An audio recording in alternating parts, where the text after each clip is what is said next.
কুষ্টিয়ার খোকসা বাসস্ট্যান্ড ও থানার সামনে পত্রিকার এজেন্ট ইকবাল হোসেনের উপর হামলাকারীকে গ্রেপ্তার ও বিচারের দাবিতে মানববন্ধন ও বিক্ষোভ অনুষ্ঠিত হয়েছে। সাজ্জাদ আহমেদের প্রতিবেদনে থাকছে বিস্তারিত। শনিবার সকালে সচেতন নাগরিক সমাজের ব্যানারে খোকসা বাসস্ট্যান্ডে মানববন্ধন শুরু হয়। প্রায় ২০ মিনিট পর মানববন্ধনকারীরা মৌন মিছিল নিয়ে থানার গেটে এসে অবস্থান নেয় এবং সেখানে পুনরায় মানববন্ধন গড়ে তোলে।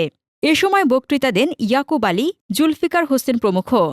বক্তারা হামলাকারী যুবলীগ নেতা ও পত্রিকার এজেন্ট সুলতান হোসেনকে দ্রুত গ্রেপ্তার ও দৃষ্টান্তমূলক শাস্তির দাবি জানান। টিভিতে দেখেছেন অথবা মোবাইলে দেখেছেন, আমার সামনে এই ঘটনাটা ঘটেছে। আসলে খোকসা যদি হাজারো লোক বাস করে, তার মধ্যে কিন্তু একজন ইকবাল ভাই, কিন্তু সে একজন প্রতিবন্ধী। সে দীর্ঘদিন প্রায় আজকে 40 বছর ধরে ব্যবসা করতেছে।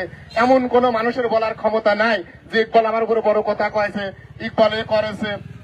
এর আগে অনেক পেপার আমার হানিফ কাউন্টারের সামনে পুরা দেওয়া হইলো, অনেক গাড়িতে নামার সাথে সাথে পুরা দেওয়া হইলো, সেটার ব্যাপারেও আমরা অনেক কিছু বললাম। এই জন্য আসলে সে একটা ভালো মানুষ খোকসা। আমার চোখের উপরে মানে 30 সেকেন্ডের মধ্যে মারিয়ে ওরা ধরেন যে মোটরসাইকেল উঠে চলে গেছে। মানববন্ধনকারীরা পুলিশকে ৪৮ ঘণ্টার মধ্যে ইকবাল হোসেনের উপর হামলাকারীকে গ্রেপ্তারের আলটিমেটাম দিয়েছেন। হাসনাতুজ্জাহান হিমু, দৈনিক খোলা চোখ।